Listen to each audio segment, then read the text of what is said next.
Perkenalkan, saya Priska Yudinanda dengan NIM 23 dengan akhiran 1229 dari kelompok 8 dengan materi risiko operasional dan risiko spekulatif. Assalamualaikum warahmatullahi wabarakatuh. Perkenalkan, nama saya Bintang Girsam Syahputra dengan NIM 2308 1020 1219. Di sini saya dari kelompok 8 dengan materi resiko spekulatif dan resiko operasional. Dalam perkembangannya, risiko yang dibahas dalam manajemen risiko dapat diklasifikasikan menjadi risiko operasional, risiko hazard, risiko finansial, dan risiko strategi. Risiko operasional adalah risiko yang disebabkan oleh kegiatan operasional yang mengalami kerugian, tidak berjalan lancar, seperti kerusakan pada mesin, kelangkaan pada bahan pabrik, atau peristiwa dan tindakan serta kelambanan. Misalnya, kegagalan dalam mengambil tindakan yang tepat pada waktu yang tepat, atau kegagalan yang diakibatkan dari kegiatan operasional dan mengakibatkan kerugian. Menurut Kauhigalai dan Mark tahun 2001 mendefinisikan risiko operasional sebagai risiko dari pengoperasian suatu bisnis. Risiko ini terbagi dalam dua komponen, yaitu operational value risk dan operational strategy risk. Operational value risk muncul dari kegagalan potensial pada manusia, proses, atau teknologi dan unit bisnis yang dapat menimbulkan kerugian bagi perusahaan. Menurut Marshall tahun 1994 mengungkapkan bahwa risiko operasional adalah semua kemungkinan yang menyebabkan gangguan pada proses operasional di perusahaan. Risiko operasional bisa ditimbulkan oleh kekeliruan atau kelalaian seluruh kegiatan operasional dalam perusahaan dan kurangnya ketelitian atau kurang kontrol dari para karyawan yang terlibat. Dari berbagai definisi tersebut dapat disimpulkan bahwa risiko operasional merupakan semua kemungkinan yang dapat menyebabkan gangguan pada proses operasional dan melekat pada seluruh kegiatan operasional perusahaan yang dapat menimbulkan arah negatif yang luas. Hal ini dapat terjadi karena berakar dari kegagalan dalam melaksanakan dan menerapkan proses serta prosedur dalam suatu kegiatan. Jenis risiko operasional. Menurut Basel Capital Accord, risiko operasional dapat dibagi menjadi 7 jenis, yaitu yang pertama internal fraud, yaitu kerugian yang disebabkan oleh tindak kejahatan dengan sengaja untuk melakukan penyelewengan dengan memotong jalur peraturan yang sekurang-kurangnya melibatkan satu orang. Kedua, external fraud, yaitu kerugian yang disebabkan oleh tindak kejahatan dengan sengaja untuk melakukan penyelewengan dengan memotong jalur peraturan yang dilakukan oleh pihak ketiga atau melibatkan orang luar.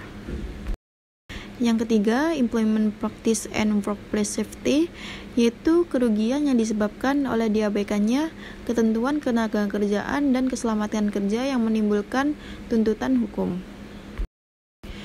Yang keempat, client, product, dan business practice, yaitu kerugian yang disebabkan oleh kegagalan bank dalam memenuhi kewajiban profesional kepada nasabah karena unsur kelalaian atau gagal dalam memenuhi standar dengan nasabah sesuai dengan yang diperjanjikan.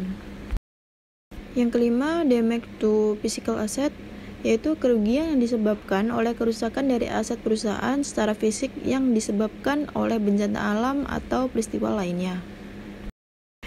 Yang keenam, business disruption and system failure, yaitu kerugian yang disebabkan karena gangguan terhadap kegiatan operasional perusahaan atau kegagalan sistem.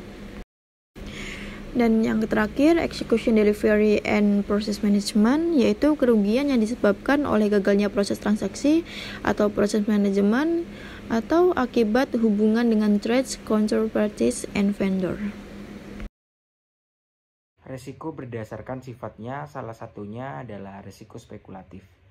Nah, resiko spekulatif ini adalah suatu keadaan yang dihadapi oleh perusahaan yang dapat memberikan suatu kerugian maupun suatu keberuntungan. Nah, resiko spekulatif ini juga disebut dengan istilah resiko bisnis atau business risk. Nah, sebagai contoh adalah ketika seseorang menginvestasikan dananya di suatu tempat, mereka akan menghadapi dua kemungkinan, yaitu kemungkinan untuk mendapatkan keuntungan ataupun bahkan menghadapi suatu kerugian.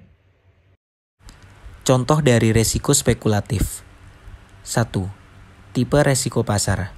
Resiko yang terjadi dari pergerakan harga atau volatilitas harga pasar. Contohnya, ketika harga pasar saham dalam portofolio perusahaan mengalami penurunan yang mengakibatkan kerugian yang dialami oleh suatu perusahaan. 2.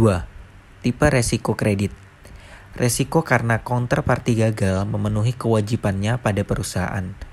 Contohnya adalah ketika debitur tidak dapat membayar cicilan dan bunga hutang sehingga perusahaan mengalami kerugian atau piutang dagang tidak terbayar.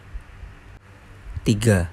Tipe resiko likuiditas adalah resiko yang tidak dapat memenuhi kebutuhan kas atau resiko tidak dapat menjual dengan cepat karena ketidaklikuiditan atau gangguan pasar. Contohnya adalah ketika perusahaan tidak memiliki kas untuk membayar kewajibannya. Misalnya ketika melunasi hutang, atau perusahaan terpaksa menjual tanah dengan harga murah atau di bawah standar karena sulit menjual tanah tersebut, padahal perusahaan membutuhkan kas dengan cepat. Nah, perbedaan utama antara resiko spekulatif dan resiko murni adalah kemungkinan untung atau tidaknya. Untuk resiko spekulatif, masih terdapat kemungkinan untung. Sedangkan untuk resiko murni tidak terdapat kemungkinan untuk untung.